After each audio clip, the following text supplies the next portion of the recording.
All right, we're here. We're finally taking a look at the superstar of the nervous system, the human brain. And we're going to devote our attention this week to layer 1, the most ancient part of the brain responsible for our basic unconscious responses. But before we dive in, I want to give you an idea of some of the most obvious features that you would be able to see with your own eyes if you were to open up a skull and take a look at a human brain for the first time. So one of the first things you would notice is that when you took a look inside the skull, you wouldn't actually be looking directly at the cortex as in this brain model here. You'd actually be looking at several layers of protective membranes. These membranes are called meninges. There's a few layers, and they're there to protect the brain. And then between the meninges and the surface of the brain itself, there's a pocket of fluid, which is there to cushion the brain from impact. Now let's imagine that you've sliced the brain in the middle and you're taking a look at the inside. Something that would be obvious to the naked eye is this color variation that you see here between the gray areas of the brain and the white areas of the brain. So these are referred to as gray matter and white matter. And to understand what these two types of brain tissue are, you have to know just a little bit about how a neuron is structured. So this is my little model neuron, and every cell in the brain is structured pretty much like this guy. The cell body is where the neuron decides whether or not to fire. So this is the home of all the computational power in a neuron. And then neurons also have this long section extending out from the cell body called the axon. And it's through the axon that messages travel to other neurons. So the cell body does the work of the neuron, and the axon helps it communicate with other neurons. So when you're looking at the brain and you see that gray matter, that is cell bodies. When you're looking at the brain and you see white matter, that is axons. So if you take a look at the cortex, which is layer 3, you'll see that the gray matter is concentrated all along the outside. So the cell bodies are lined up in a layer, and then all of the axons project down towards the center of the brain. That's why it turns white as you go in.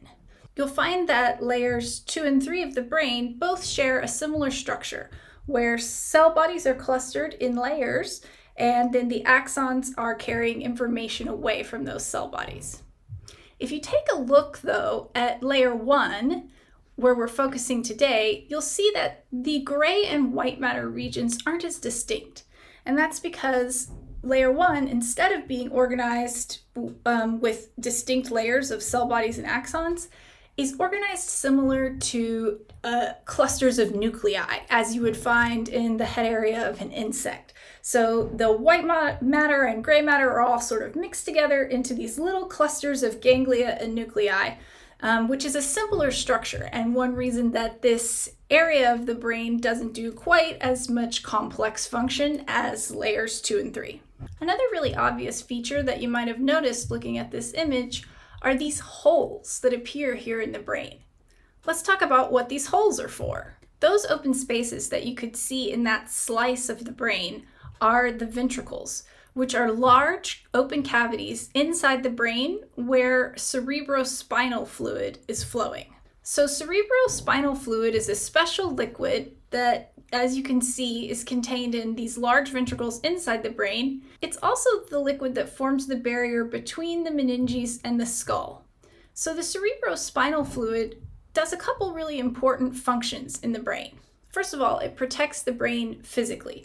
That thin layer of cerebrospinal fluid between the skull and meninges and the surface of the brain provides a little cushion so that if your skull takes an impact, the pressure on the brain is lessened. Kind of like a waterbed, keeping the brain comfortable. And finally, the cerebrospinal fluid clears waste.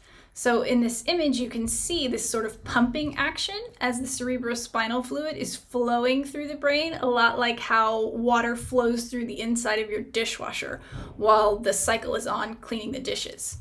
The last feature that would be really obvious if you took a look at a real human brain would be the network of blood vessels on the outside of the brain that are providing the blood supply to the brain. And these blood vessels are really important because they're carrying the oxygen and glucose that every brain cell needs to survive. A stroke is what happens when, for any reason, this blood supply to the brain is interrupted. A stroke is a medical emergency because brain cells start to die in just minutes without that supply of oxygen.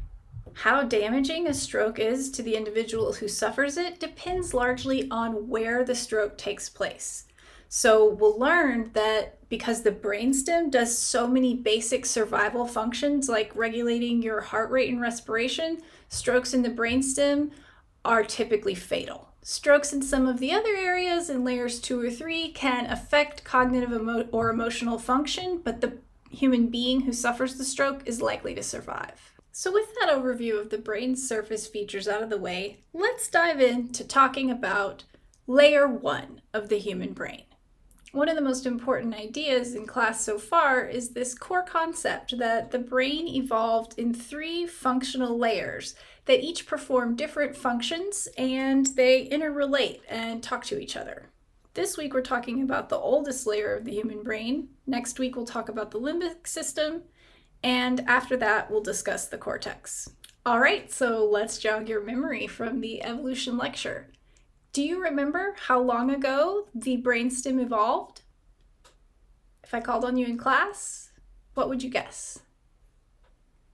So the brainstem evolved about 500 million years ago in the ancestor of modern-day reptiles. So structurally, the brainstem begins just where the spinal cord ends, just as the brain enters the base of the skull. And here on this model, you can see the very bottom of the brainstem entering through an opening in the skull. The rest of the brainstem sits sort of inside layers 2 and 3. So the brainstem is receiving afferent nerves coming from the entire rest of the body. The cranial nerves enter the brain at the brainstem, and nerves coming up from the spinal cord also enter at the brainstem.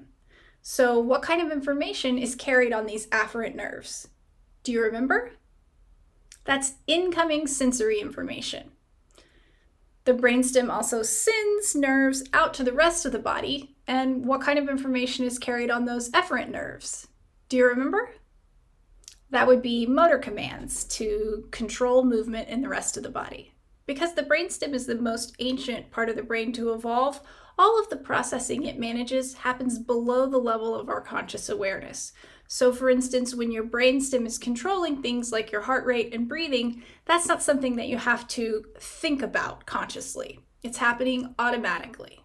So here's an overview of the different regions of the brainstem that we're going to discuss in the lessons this week.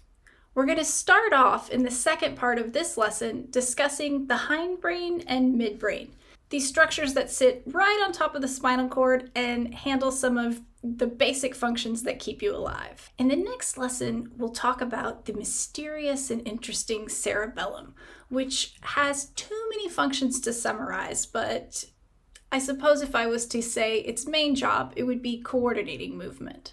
And last, we're going to talk about this structure sitting at the very top of the brainstem called the diencephalon. Now, this is probably the most important part of the brainstem because it functions as sort of a connection point between the brainstem and the limbic system and cortex above. So it's responsible for the communication between these automatic unconscious processes and the rest of our awareness. And it's in the diencephalon that the famous control center for the autonomic nervous system is sitting. So it's the diencephalon that has its hand on the panic button.